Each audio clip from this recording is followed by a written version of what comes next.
जारी न्यूज 24 पर मैं हूं आपके साथ मकसूद खान। बुलेटिन की शुरुआत में बात करेंगे अमेरिकी राष्ट्रपति डोनाल्ड ट्रंप की सुरक्षा में हुई बड़ी चूक की, क्योंकि कैसे शनिवार की देर शाम जब कॉरेस्पोंडेंट डिनर वहां पर रखा गया था अमेरिका के वॉशिंगटन डीसी में हिल्टन होटल में, वहां पर बड़ी सुरक्षा चूक सामने आई उस वक्त जब इस कार्यक्रम में एक हमलावर वहां पर पहुंच गया।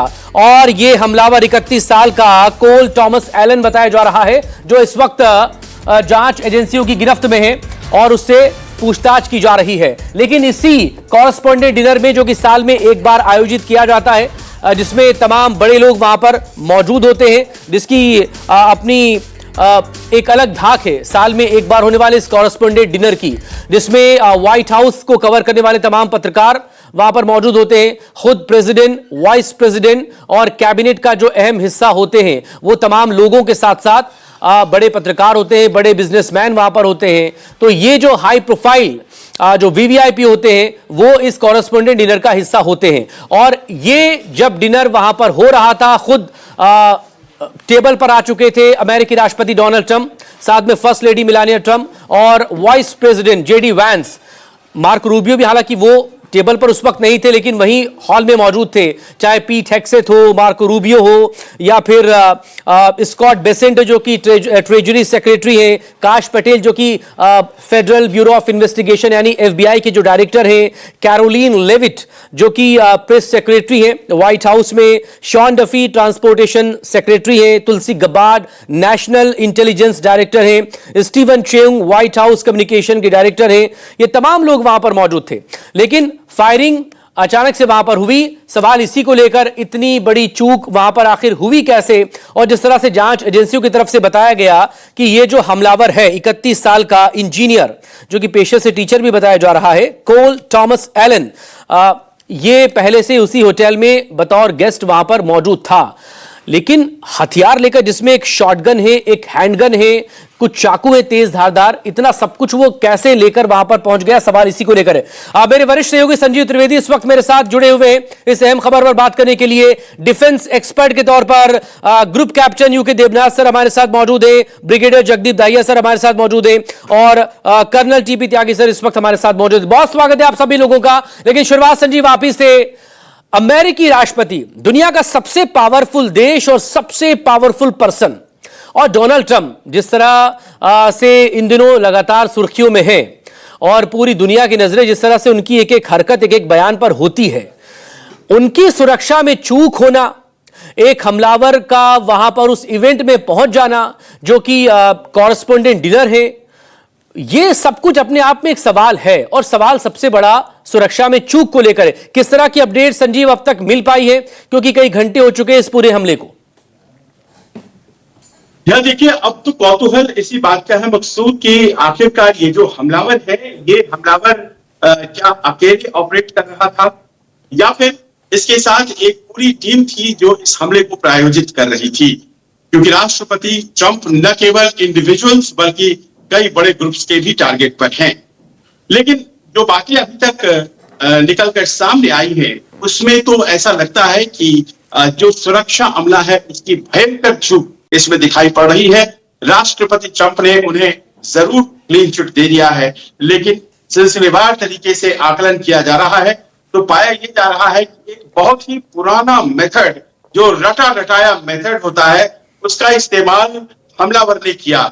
और वो मेथड होता है कि कहीं भी किसी जगह अगर कोई वीआईपी आने वाला है तो उस होटल में चेक इन कर जाओ, और यही काम उसने किया।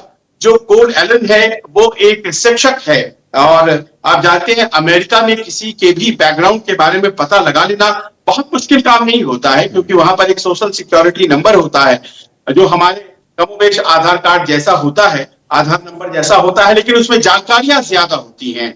और उसमें मान लीजिए जितने भी फेलिनी के चार्जेस हैं, जिस तरह के केसेस, कोर्ट केसेस होते हैं, वो तमाम चीजें, टैक्स डिफॉल्ट के मामले, वो तमाम चीजें उस नंबर से जानी जा सकते हैं।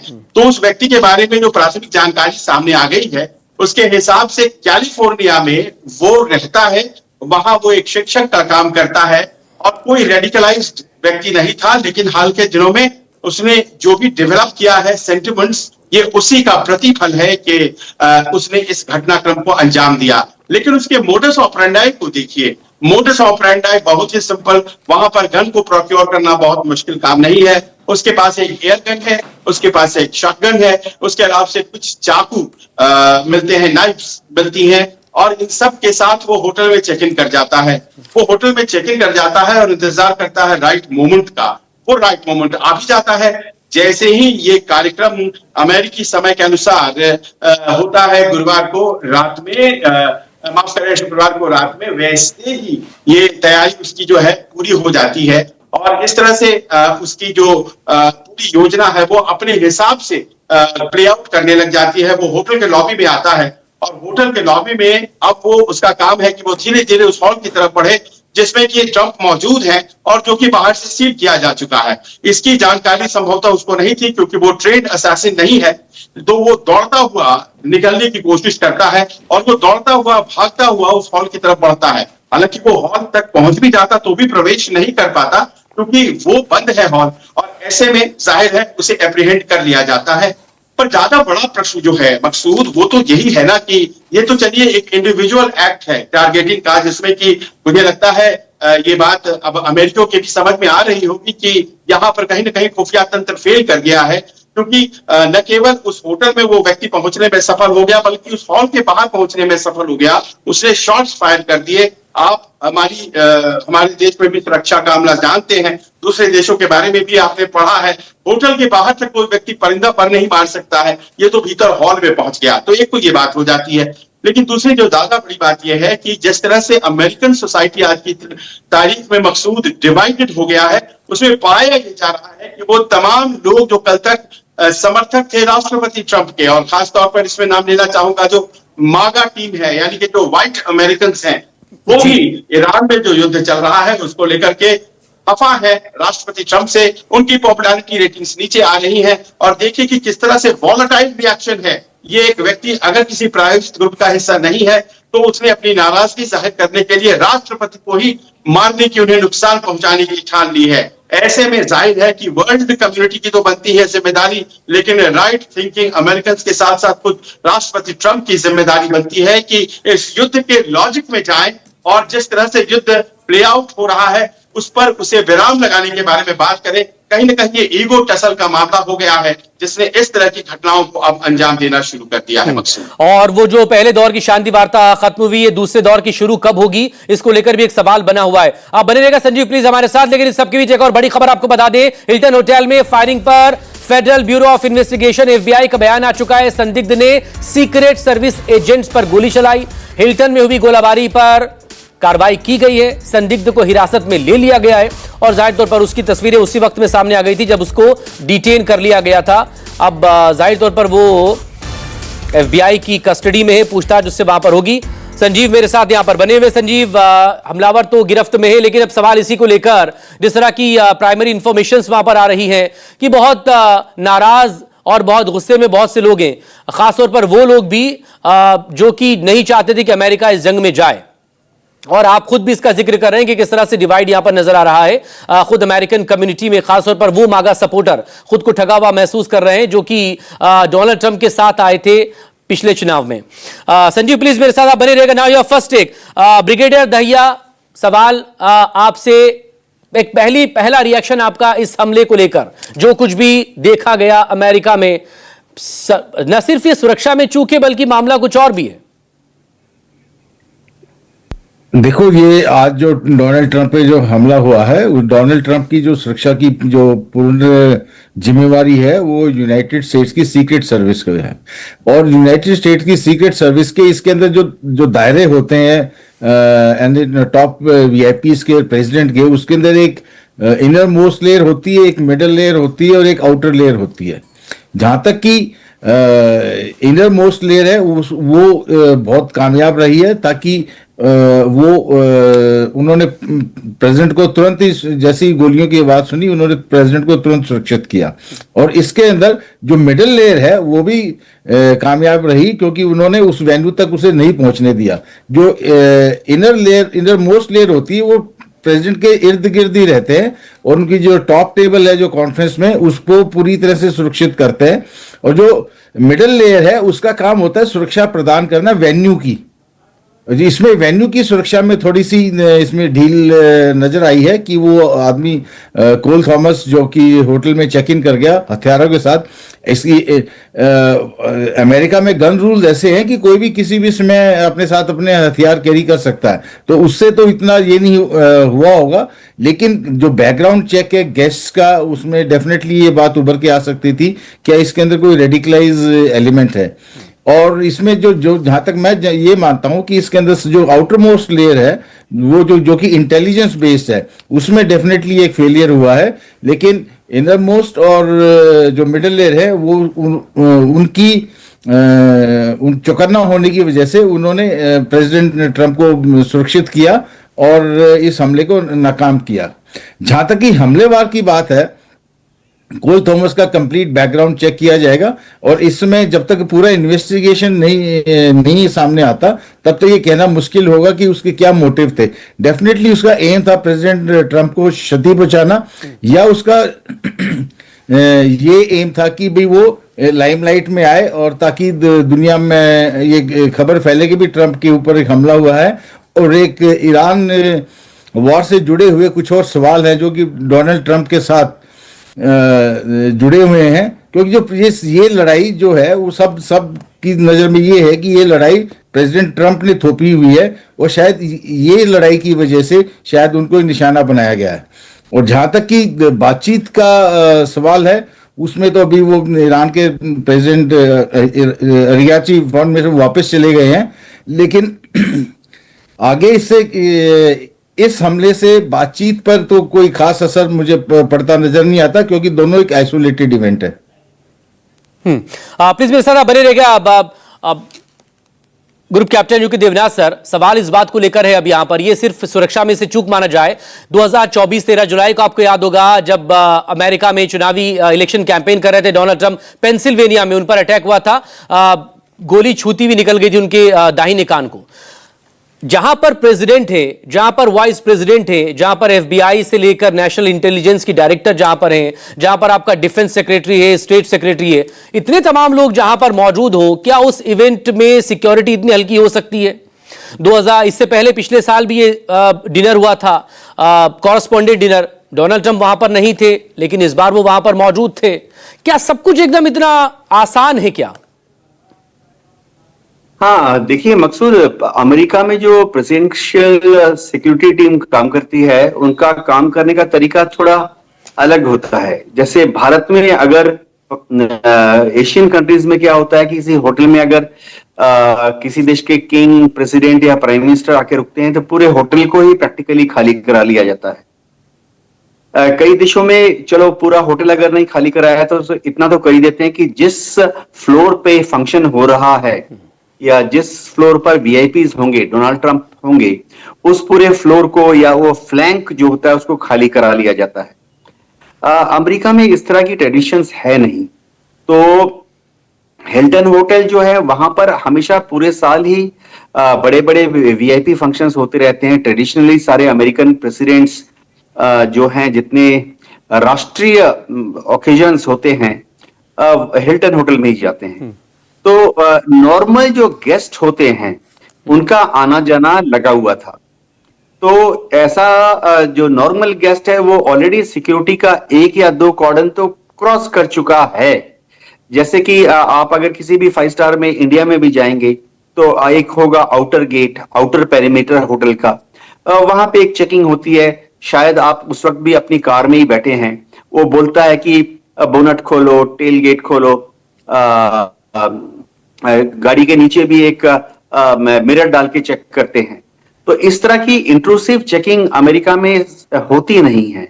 और उसके बाद अगर आप इंडिया में किसी 5 स्टार होटल में जाएंगे तो जो मेन गेट का जो एंट्री होता है, जहां पे हम आमतौर पे जैसे अपनी कार को वेले पार्किंग के लिए हैंडओवर कर देते हैं, तो इंडिया में कार से उतरते ही आपको अशर इन किया जाता है। एक डोर फ्रेम मेटल डिटेक्टर लगा होता है, हैंड हेल्ड मेटल डिटेक्टर से आपको स्कैन किया जाता है। एक एक्सरे मशीन होती है जिसमें होटल के सारे विजिटर्स और जो गेस्ट होते हैं उनके सामान की चेकिंग होती है।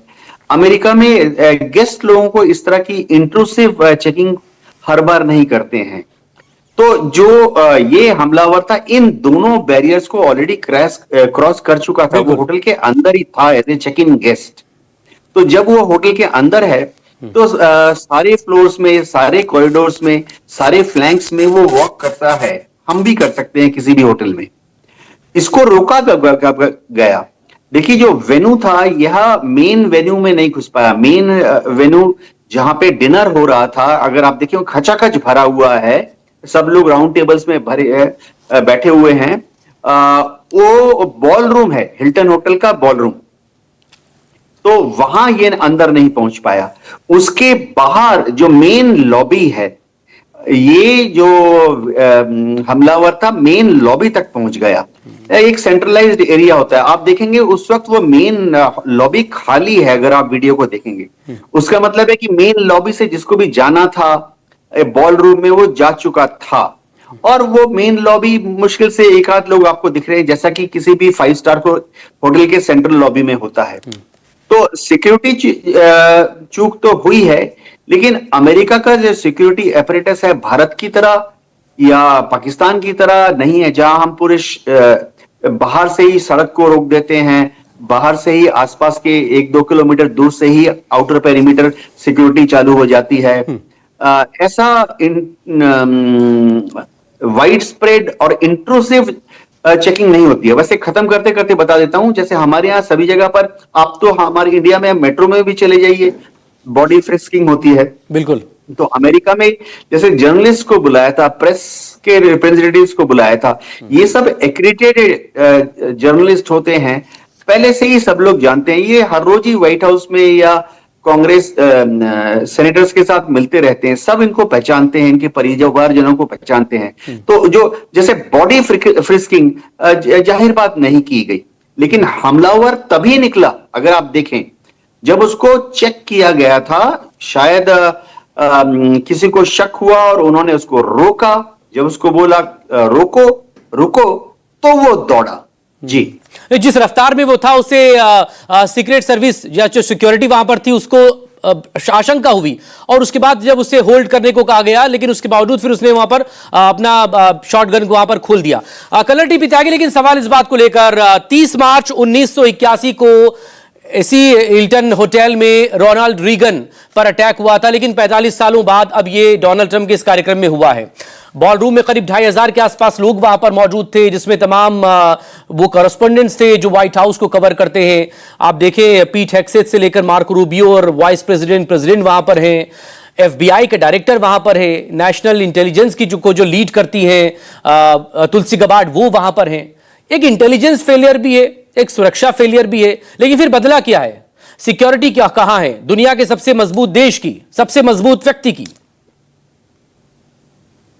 जी, कोई ऐसी सिक्योरिटी हो नहीं सकती जिसको ब्रीच ना किया जा सकता हो। सारी चीजें देश काल पात्र के अनुसार बदलती हैं। 1981 में रोनाल्ड रेगन के साथ हुआ, उसी जगह पर फिर हुआ, और इसमें जो इवेंट थी वो भी एक रिकरिंग इवेंट है, मगर वो रिकरिंग इवेंट थी किसके साथ? वो डॉक्टर्स या इंजीनियर्स के साथ नहीं थी, वो थी जर्नलिस्ट के साथ, पत्रकारों के साथ। कुछ दिन पहले डोनाल्ड ट्रंप ने कहा था कि मेरी मीडिया मेरे अगेंस्ट है। न्यूयॉर्क टाइम्स, वॉशिंगटन पोस्ट, ये बेकार अखबार है। अब इसको यूं समझना कि ये इंटेलिजेंस फेलियर है, उसमें तो कोई शक नहीं है। दोनों पैनलिस्ट ने और आपने बता दिया कि इंटेलिजेंस फेलियर रहा होगा, वरना कोई व्यक्ति वहां तक नहीं पहुंच सकता। लेकिन जो व्यक्ति पहुंचा है वो क्यों पहुंचा है? क्या कोई इंडिविजुअल उसकी शिकायत थी डोनाल्ड ट्रंप से? मैं नहीं समझता कि ऐसा कुछ है। इसका मतलब ये कि अगर वो वहां पहुंचा है तो उसे पहुंचाया गया है, और अगर पहुंचाया गया है तो इसके पीछे कुछ और भी है, और अगर कुछ और भी है तो उसे देश काल पात्र में देखिए। यानी कि काल इस समय युद्ध चल रहा है, और पात्र यानी कि डोनाल्ड ट्रंप है। और ये डोनाल्ड ट्रंप वही है जिन्होंने सुलेमानी को मारने का हुक्म दिया था, वही डोनाल्ड ट्रंप है। जिस समय खोमेनी ने कह दिया था कि हमने अपनी मस्जिद के ऊपर झंडा लगा दिया है, हम इसका बदला जरूर लेंगे। तो एक तो ये बात, दूसरी बात, यही डोनाल्ड ट्रंप ने जब खोमेनी मारे गए युद्ध में, तो उसके बाद कहा था कि मुझे खोमेनी को मारना इसलिए जरूरी था क्योंकि वो मुझे मारने का प्लान बना रहे थे। और इसके साथ उनकी IRGC की तरफ से एक बयान आया था। उस बयान में उन्होंने ये कहा था कि जब डोनाल्ड ट्रंप इलेक्शन कैंपेन कर रहे थे और जब उनके ऊपर गोली चलाई गई और जो उनके कान को छू के लग गई, याद रखें इस बार निशाना नहीं चूकेगा। अब ये 3 इंसिडेंट जो मैंने आपको बताई, इसको देखने के बाद ऐसा लगता है कि एज इफ ये प्रायोजित था, ये ईरान के द्वारा शायद प्रायोजित था। क्यों हो भी सकता है, क्यों हो सकता है? एक और पॉइंट, कुछ ही समय पहले अमेरिका में एक ड्रोन दिखाई दिया, वो ड्रोन ईरान का था। ईरान से अमेरिका तक ड्रोन आ नहीं सकता, लिहाजा ये अनुमान लगाया गया कि अमेरिका के अंदर ही कुछ इसी तरह जैसे मोसाद और CIA अमेरिका और इजराइल के ईरान में है, ऐसे ही ईरान की भी खुफिया एजेंसी का कोई सेटअप अमेरिका में है। तो इतना कहने के बाद मैं पहला पॉइंट तो ये कहना चाह रहा हूं कि इसके अंदर कोई बड़ा षड्यंत्र है, छोटा मैटर तो है ही नहीं, क्योंकि प्रेसिडेंट ऑफ अमेरिका के लिए है। तो एक तो ये, दूसरा ये कि हाँ इंटेलिजेंस फेलियर है। अब जब कोई भी बात हो तो उसमें इंटेलिजेंस फेलियर तो ऑटोमेटिक आ जाता है। कारगिल हुआ इंटेलिजेंस फेलियर है, गलवान हुआ इंटेलिजेंस फेलियर है, पहलगाम हुआ इंटेलिजेंस फेलियर है। तो इंटेलिजेंस फेलियर किसी भी देश में फुल प्रूफ हो ही नहीं सकता। तो इंटेलिजेंस जो है वो भी लोगों के हिसाब से, समय के हिसाब से, देश के हिसाब से चेंज होती रहती है। सर ने बताया, देवनाथ सर ने, कि होटल में जाते हैं, होटल में पहले आपकी डिक्की वो चेक करते हैं, इसको चेक करते हैं पूरी तरह से, वरना होटल में घुसने नहीं देते। अगर ऐसा था तो फिर इसके पास में गन कैसे चली गई? अच्छा, गन वहां पे भी ये भी मानना पड़ेगा, क्योंकि अमेरिका के अंदर तो गन कल्चर है, वहां तो आप हैंड गन। लेकिन सर जिस तरह की इंफॉर्मेशन से एक प्राइमरी सिक्योरिटी चेक तो होता ही है, और ये गन, उसने जो शॉटगन उसको असेंबल किया था, असेंबल नहीं असेंबल किया उसने, जी उसने उसको असेंबल किया, लेकिन असेंबल में भी पार्ट तो ले जाने पड़ेंगे ना सर, तो वो पार्ट तो चेक हुए होते, इसलिए मैं इंटेलिजेंस फेलियर तो मान रहा हूँ। लेकिन इंटेलिजेंस फेलियर कह के आप इस बात को साइड लाइन नहीं कर सकते कि अब हमें आगे जरूरत नहीं है। जरूरत इस बात की है कि इस समय इंटेलिजेंस फेलियर आज से 6 महीने पहले या 1 साल बाद होता तो वो उतना ग्रेव नहीं होता जितना इस समय ग्रेव है, because the war is on. और उसमें कब हुआ ये, और भी ज्यादा इसका टाइमिंग कब है, जब अरागची आए इस्लामाबाद में, जो उनकी डिमांड थी वो 10 डिमांड पकड़ा गए कि इनको दे देना अमेरिका को, और वो चले गए ओमान। तो ये एक किस्म से उनकी बेइज्जती है, और उसके कुछ ही समय के बाद में ये हो रहा है। यानी this particular incident can flare up now. क्या हो सकता है कि अब जो डिप्लॉयमेंट पहले था मिडिल ईस्ट में, उसको वापस नहीं बुलाया गया, उसको रीइंफोर्स कर दिया गया।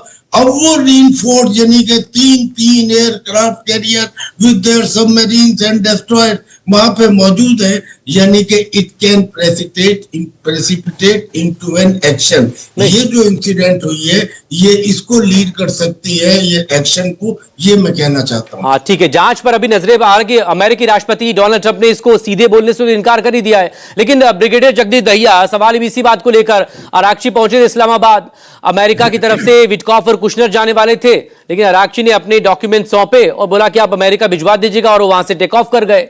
बाद में फिर ट्रंप ने विटकॉफ और कुशनर दोनों को रोक लिया, बोला कि वक्त की बर्बादी, अब फोन पर बात कर ले ईरान हमसे। दूसरी तरफ शांति वार्ता को लेकर क्या आपको नजर आ रहा है? ईरान अपनी तरफ से तैयारी कर रहा है, उधर अमेरिका की तरफ से अपना ब्लॉकेड वहां पर बना हुआ है। मिडिल ईस्ट में ये जो एक अनसर्टेनिटी बनी हुई है इस वक्त, ये कब तक इसी तरह से रहेगी? ये आइस ब्रेक कब होगा? एक और अहम सवाल आपसे हुई, प्लीज जरा इस पर भी आप रोशनी डालिएगा। तैयारियां सबकी अपनी जगह है। जेरार्ड फोर्ड पहले से वहां पर था, यूएसएस अब्राहम लिंकन वहां पर था, जॉर्ज डब्ल्यू बुश जो तीसरा उनका वहां पर है वो भी वहां पर पहुंच रहा है। देखो, जहां तक कि शांति वार्ता का ये जो फॉर्मेट है, इसमें कोई सफलता मेरे को तो मिलती नजर नहीं आती। जहां शांति वार्ता वो सक्षम रूप से सफल होती है जिससे कि दो पार्टी जो डिसएग्रीमेंट में है वो आमने सामने बैठ के बात करें। वो अभी सारी बातचीत थ्रू पाकिस्तान के हो रही है कि वो आए, उनको अपनी डिमांड दे के वापस चले गए और अभी उधर से प्रेसिडेंट ने उनको भेजने से मना कर दिया।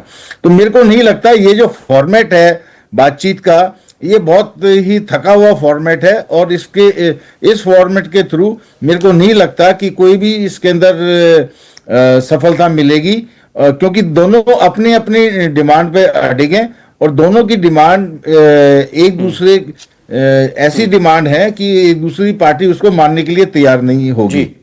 और जहां तक और इस जो समय है, जो ये सीज फायर का जो अभी एक्सटेंड कर दिया गया है कि इनडेफिनेटली, इसके अंदर डेफिनेटली दोनों तरफ से अपनी जो मिलिट्री पावर है उसको वो एक्सप्लॉइट करने के लिए पूरी तैयारी कर रहे हैं, अपने को रीऑर्गेनाइज कर रहे हैं, रीग्रुप कर रहे हैं। और जो उनकी अगर जितनी भी उसकी प्रोडक्शन फैसिलिटी है खासकर ईरान के अंदर, वो पूरी फुल स्टीम पे अपना काम कर रही होगी, ताकि वो जितना भी उन्होंने असला अभी तक इस्तेमाल किया है, चाहे मिसाइल हैं चाहे ड्रोन्स हैं, जितनी भी उनको क्षति हुई है उसको वो जल्द से जल्द पूरा करें। और जहां तक कि ये जो लड़ाई है और ये जो अभी जो लॉक जैम हो रखा है, क्योंकि अभी वो जमाने गए कि आप एक तुरंत ही जाएंगे कि भी 7 डे वॉर 10 डे वॉर। अभी जैसे डोनाल्ड ट्रंप को बोलने की आदत है, हर कोई एक नया स्टेटमेंट देते हैं और दुनिया उस स्टेटमेंट को लेके अटकलें लगानी शुरू कर देती हैं। जैसे कि अभी उन्होंने बोला कि ईरान फोन पे बातचीत कर सकता है। ईरान फोन पे बातचीत करेगा, पर क्या इसको जो शांति वार्ता है इसको कुछ सफलता मिल सकती है? जब दो आमने सामने बैठते हैं, बॉडी लैंग्वेज की बात होती है और किस तरह का माहौल है, कितनी उसके अंदर गुंजाइश है एक दूसरे की डिमांड को कम करने के लिए, एक्सेप्ट करने के लिए, तो ये फोन पे कितने घंटे और कितने दिन बात करेंगे? तो ये सब तो कहने की बातें हैं कि अब ईरान हमसे फोन पे बातचीत कर सकता है।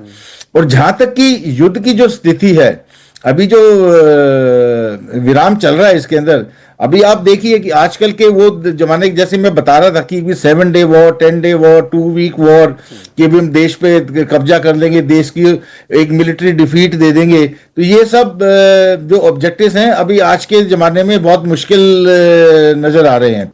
आपने रशिया और यूक्रेन का वॉर देख लिया, जिसको कि 4 साल हो गए चलते हुए, 2022 में शुरुआत हुई थी, तो 4 साल हो गए उसको चलते हुए। तो अभी तो ये अभी हम स्टेलमेट की पोजीशन में है। लेकिन इस जो यूक्रेन और रशिया का जो वॉर है, उससे संसार को जो इकोनॉमिक क्षति पहुंच रही थी, जो रिसोर्सेज की जो कमी इस युद्ध के द्वारा महसूस हो रही है, वैसे रशिया और यूक्रेन के वॉर में नहीं था। उसके अंदर वर्ल्ड की जो सप्लाई चेन्स थी, जो फ्लोज थे, जो बहाव हैं इकोनॉमिक्स के और सप्लाई चेन के, उसमें कोई खास रुकावट नहीं थी, एक्सेप्ट कुछ जो तेल का निर्यात रशिया से कम हुआ था। लेकिन इस युद्ध की वजह से स्ट्रेट ऑफ हॉर्मुज, जो कि इनिशियली ऑब्जेक्टिव्स में था ही नहीं, अभी स्ट्रेट ऑफ हॉर्मुज एक फोकल पॉइंट बन गया है, जिससे कि संसार का 20 से 25% ट्रेड वहां से गुजरता है। तो इससे पूरे विश्व को एक इकोनॉमिक हानि हो रही है। और ये पाकिस्तान का जो कहते हैं ना, पाकिस्तान का को एक तरफ दरकिनारे करके इसके अंदर अभी बड़ी पावर्स को प्ले करना पड़ेगा, चाहे वो पहल नेटो की तरफ से हो, चाहे वो रशिया की तरफ से हो, चाहे वो चाइना की तरफ से हो। हाँ, पहल कोई भी करे, लेकिन अमेरिकी राष्ट्रपति डोनाल्ड ट्रंप से डील कौन कर पाएगा? और ईरान का भरोसा कोई कैसे जीत पाएगा, खासतौर पर जब अमेरिका हो, क्योंकि ईरान तो अमेरिका पर भरोसा करने को बिल्कुल भी तैयार है नहीं, और इस सब के बीच वो डायरेक्ट बातचीत भी करने को तैयार नहीं है।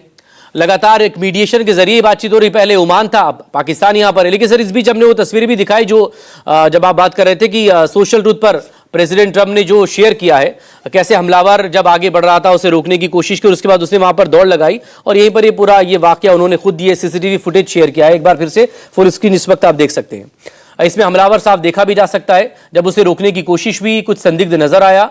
ये देखें, अचानक से जब वो निकलकर भागा तब फिर वहां पर फायरिंग एक्सचेंज वहां पर हुई, करीब 7 राउंड फायरिंग वहां पर हुई भी थी, जिस तरह से बताया जा रहा है। जो कि देवराज सर, अब सवाल इसी को लेकर कि ईरान तो भरोसा कर ही नहीं रहा है, और ये जो स्टेटस को है, स्टेटस को इसलिए कि भाई सीज फायर हो गया, दूसरे दौर की बातचीत होनी थी, अमेरिका ने अपनी तरफ से फिर सीज फायर को बढ़ा दिया। क्या टाइम बाय करने की कोशिश है कि अपने आप को और मजबूत करो और आगे फिर से जंग का कोई फिर मोर्चा खुले? लेकिन इस हालात में कि जबकि मिडिल ईस्ट में क्या ये जंग हो सकती है, क्योंकि हज की यात्राएं भी शुरू वहां पर हो रही हैं, तो अपने सबसे करीबी, अपने सबसे वफादार और अपने सबसे बड़ा सहयोगी अरब देश को क्या इस मुश्किल में डालेंगे ट्रंप? देखिए मकसूद जी, हो क्या रहा है, ईरान क्या इस युद्ध को लंबे समय तक खींचना चाहेगा? जाहिर बात नहीं है, क्योंकि ईरान के रिसोर्सेज जो हैं बहुत ही लिमिटेड हैं। फौजी ताकत प्राय खत्म हो चुकी है, उनके पास लॉन्ग रेंज मिसाइल्स भी कुछ फ्यू हंड्रेड बचे हुए हैं। तो ईरान को मालूम है कि उनकी लिमिटेशन क्या है। जिस दिन उनके लॉन्ग रेंज मिसाइल्स खत्म हो जाएंगे, जो कि बहुत जल्दी खत्म होने वाले हैं, तो उसके बाद वो इजराइल पर हमला नहीं कर पाएगा। इसलिए ईरान क्या इस जंग को लटका के रखना चाहेगा? नहीं। कुछ लोग ऐसे भी बोल रहे हैं कि ये पिछले 15 दिन के सीज फायर के दौरान ईरान ने फिर से अपनी फौजी ताकत को वापस बना लिया है, मिसाइलों को फिर से बड़ी तादाद में बना लिया है। देखिए, मैं इसरो के साइंटिस्ट से बात कर रहा था, डीआरडीओ के साइंटिस्ट से बात कर रहा था, और भारत डायनामिक्स लिमिटेड के इंजीनियर से बात कर रहा था, जो कि भारत में पृथ्वी, अग्नि और ब्रह्मोस मिसाइल बनाते हैं। ईरान एक दिन में चाहे 3 शिफ्ट में काम करे, चाहे 4 शिफ्ट में काम करे, उन्होंने एक एडिशनल असेंबली लाइन भी बना ली है, लेकिन फिर भी वो एक दिन में ज्यादा से ज्यादा 8 से 10 लॉन्ग रेंज मिसाइलें, जो कि 2000 किलोमीटर की रेंज है, इजराइल तक पहुंचती है, बना सकते हैं।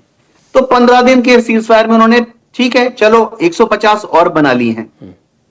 150 का मतलब क्या है? ईरान जब भी इजराइल की तरफ मिसाइलें दागता है तो वेव्स में दागता है, एक एक वेव में 20-50 ऐसे दागता है। तो 150 मिसाइल ईरान ने बना लिए, ठीक है, 4 या 5 वेव्स में दाग पाएगा। उसका क्या मतलब है कि 2 या 3 दिन के युद्ध के लिए भंडारण उसने बढ़ा लिया अपना। तो ऐसा कोई खास भयंकर युद्ध क्षमता में एडिशन ईरान नहीं कर पाया, लेकिन अमेरिका ने इस दौरान बहुत कुछ ऐड कर लिया है। अमेरिका ने अपने 3-3 एयरक्राफ्ट कैरियर्स को मोबाइलाइज करके ले आए हैं अरब सागर में। बिल्कुल। सबसे बड़ी बात है कि अमेरिका के पास वहां पर patriot air defence system, third air defence system, और इजराइल के पास इंटरसेप्टर मिसाइल जो थी आयरन डोम की, उसकी कमी थी। इन सबको नेटो के भंडार क्षेत्र से अमेरिका की जो फैक्ट्रीज हैं, रेडियन नाम की फैक्ट्री बनाती है for example interceptor missile of Iron Dome, ये सब मूव करके ले आए।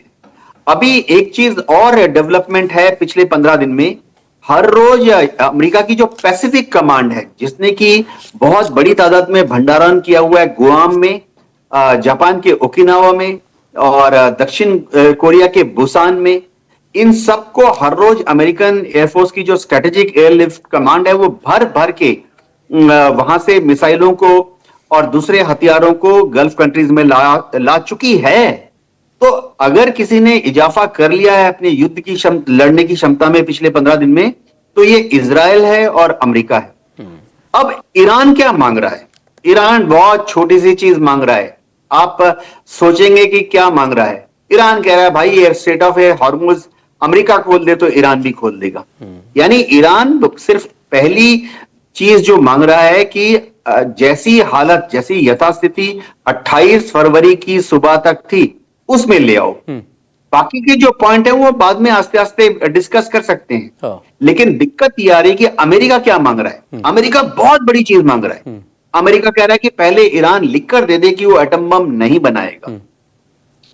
तो हो क्या रहा है कि जब इस तरह की डिस्कशन आते हैं तो आमतौर पर क्या होता है कि मुद्दों को छांट लेते हैं, short term objectives, middle time objectives and long term objectives.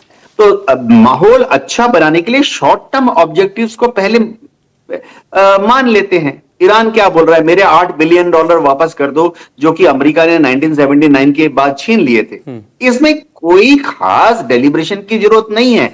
America को $8 बिलियन से कोई नहीं फर्क पड़ता।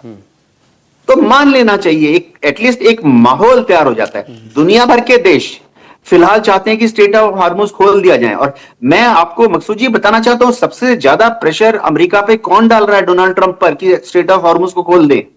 अमेरिका के अपने मित्र देश, गल्फ की कंट्रीज।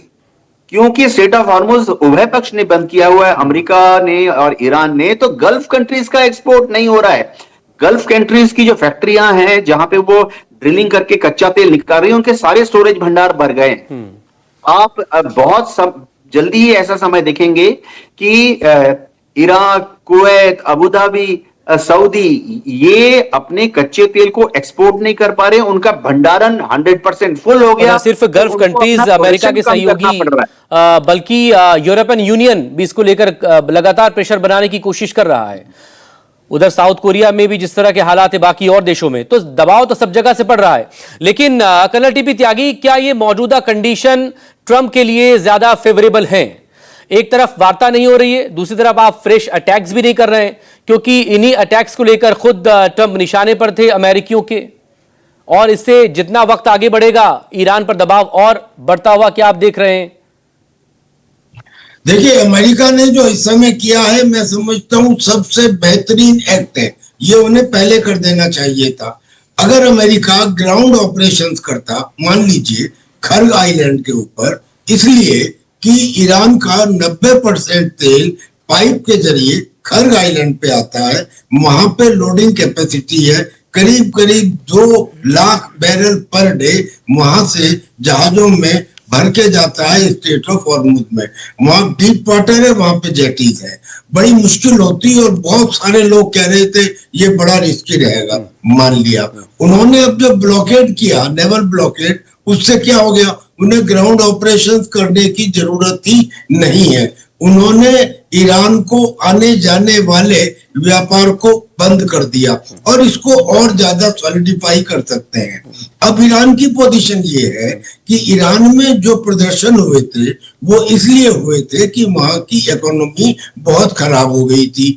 वहां कई लाख रियाल के अंदर $1 नहीं मिल रहा था, इसलिए उपद्रव हुए। और वो जो प्रदर्शन हुए उसके बाद इतने लोग मारे गए, उसके बाद युद्ध हुआ। युद्ध में उनकी इकोनॉमी और ज्यादा खराब हो गई। अब जो युद्ध हुआ उसमें भी 2 चीज समझिए। बहुत ज्यादा कहा जा रहा है कि ईरान की मिसाइलें ऐसी हैं कि उनका कोई तोड़ नहीं है। भाई मैं कह रहा हूँ वो मिसाइलें आकाश में चली जा रही है जी, बहुत बढ़िया है जी, लेकिन उसमें बारूद कितना है? 150 kg, 200 kg। जो उसके ड्रोन्स हैं उसमें कितना है? 30 kg, 40 kg, 50 kg।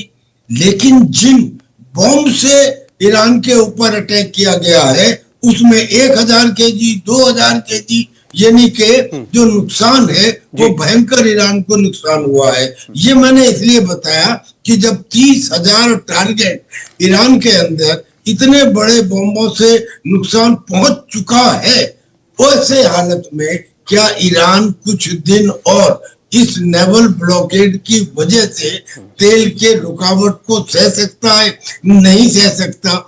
इसका अंदेशा और इसकी आशंका और ये दिखने लगता है पहले से। ईरान ने इस किस्म की छटपटाहट नहीं दिखाई, यानी कि जानबूझ के ये कहना हम वार्ता में भाग नहीं लेंगे, हम आएंगे। फिर आए क्यों थे? पहले तो मना कर रहे थे कि हम वार्ता में भाग नहीं लेंगे, फिर आ गए। वो आके यहाँ से चले गए, ओमान से चले जाएंगे रशिया, फॉर व्हाट? तो ये मुझे लग रहा है कि now it is a battle of nerves only for few days. और इसमें अब एक बात मैं यहाँ ये कहना चाहता हूँ कि इसमें सारी दुनिया को साथ देना चाहिए। मैं यूरेनियम एनरिचमेंट की बात नहीं कर रहा, मैं उनके प्रॉक्सी को सपोर्ट या ना सपोर्ट देने की बात नहीं कर रहा, मैं बात कर रहा हूँ केवल स्ट्रेट ऑफ हॉर्मुज की। स्ट्रेट ऑफ हॉर्मुज से ठीक है, ये तो परेशान है मिडिल ईस्ट के कंट्री, लेकिन भारत भी परेशान है।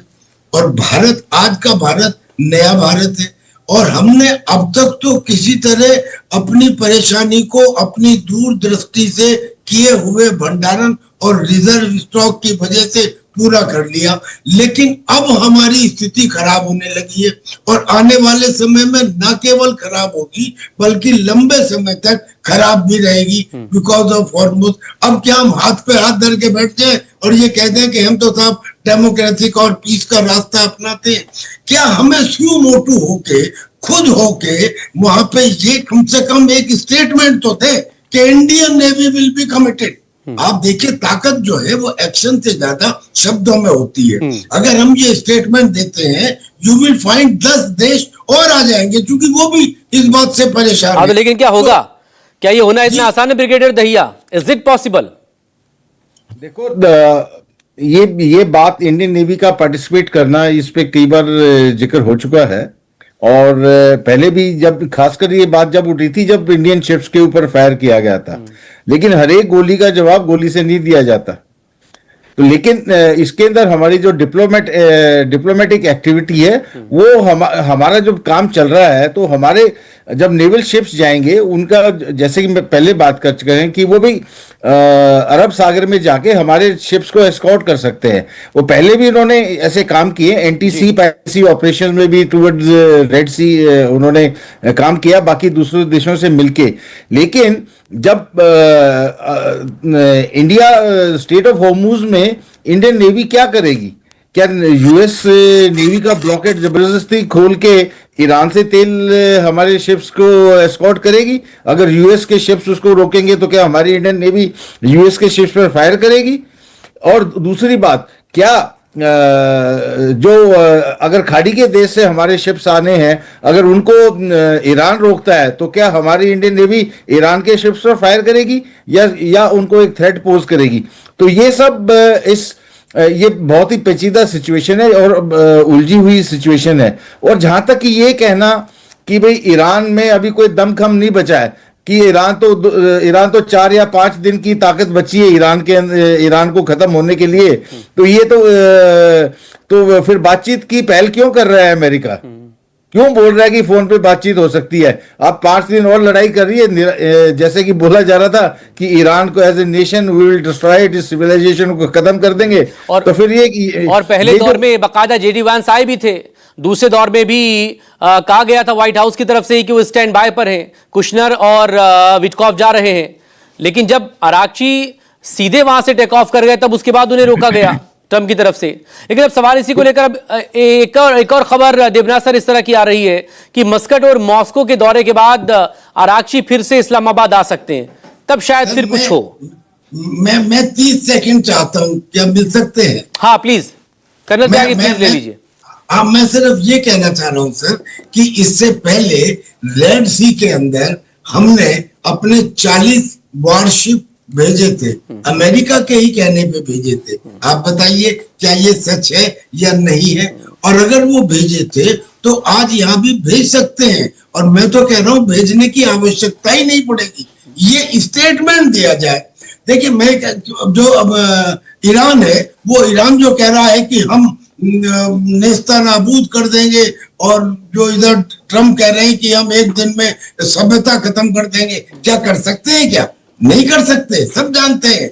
लेकिन ये कहने से पता लग जाता है कि यस, अगर एक कंट्री और ऐसे में सिर्फ कह ही दे कि हम साथ आने वाले हैं, सर इसी को तो कहते हैं खेलना, दूसरी कंट्रीज ऑटोमेटिक आ जाएंगे। अगर हम कुछ भी नया नहीं करें तो बैठे रहे, जो हो रहा है वो हो रहा है, फिर हम डिस्कशन करते रहे। There is nothing new added into it. It may be wrong, it may be new, लेकिन कुछ ना कुछ तो नया करना पड़ेगा। लेकिन हमारे अपने डिप्लोमेटिक जो रिलेशन है सालों के, उस पर भी तो फिर इसका असर पड़ेगा। एक स्टेटमेंट से कितना कुछ हो सकता है। सिर्फ इसी बात को लेकर कितना कुछ हमने देखा है। जब इस 28 फरवरी से पहले प्रधानमंत्री का दौरा हो गया था, हालांकि उनके बारे में इसको कोई जानकारी नहीं थी कि इजराइल करने क्या वाला है, उसको लेकर भी तो बहुत कुछ हुआ है। लेकिन देवनाथ सर, क्या है पॉसिबल है? एक आप इस पर छोटा रिएक्शन दे सकते हैं, दूसरा है कि अब जो खबरें हैं कि मस्कट और मॉस्को के दौरे के बाद फिर से अरागची इस्लामाबाद पहुंचेंगे, क्योंकि अपना वो जो आपत्तियां थी वो सौंप आए थे पाकिस्तान को। Now please Devnath sir. हाँ मकसूद जी, जहां तक भारत का रोल है, भारत इसमें शायद इंडियन नेवी को दुविधा में नहीं डालेंगे। हमारी नेवी की शिप्स जा सकती है अरब सागर तक, उत्तरी अरब सागर तक। नेवी के शिप्स ओमान की खाड़ी में नहीं जाते हैं, हमारी नेवी की बात कर रहा हूं। स्ट्रेट ऑफ हॉर्मुज में तो डेफिनेटली हमारी नेवी के शिप्स नहीं जाते हैं। हमारे शिप्स का सिर्फ इतना ही काम है कि अगर वहां से कोई भारतीय शिप जो भारत की तरफ आ रहा है, अगर वो स्ट्रेट ऑफ हॉर्मुज से निकल आया है और ओमान की खाड़ी से निकल आया है, उसके बाद उस शिप को इंडियन नेवी के शिप्स एस्कॉर्ट करते हैं। जैसे कि कर्नल दहिया ने कहा, सवाल ही नहीं उठता कि हमारी नेवी के शिप जो हैं वो ईरान पर या अमेरिकन सेना पर, नेवी पर कोई फायर खोलेंगे, सवाल नहीं उठता है। हमारी जो नेवी के शिप्स हैं उनका ब्रीफ बहुत क्लियर है, no fire, absolutely no fire. अब जब अरागची गए हैं ओमान में, उनका जाहिर बात है वो ओमान के साथ अपना जो रिश्ता है उसको फिर से मजबूत करने की, जो टूटा सा रिश्ता था, हल्का सा दरार आ गया था, उसको फिर से वो ठीक करने की कोशिश कर रहे हैं। जब वो रशिया जा रहे हैं तो रशिया उनका पार्टनर है, रशिया से वो मदद मांग रहे हैं, चाहे वो आर्थिक मदद हो, चाहे कूटनीतिक और डिप्लोमेटिक मदद हो। सबसे बड़ी बात है, क्या रशिया उनको मिसाइलें बनाने के लिए फिर से किसी रास्ते से कुछ स्पेयर पार्ट्स भेज सकता है? शायद हाँ। वापस वो इस्लामाबाद आएंगे।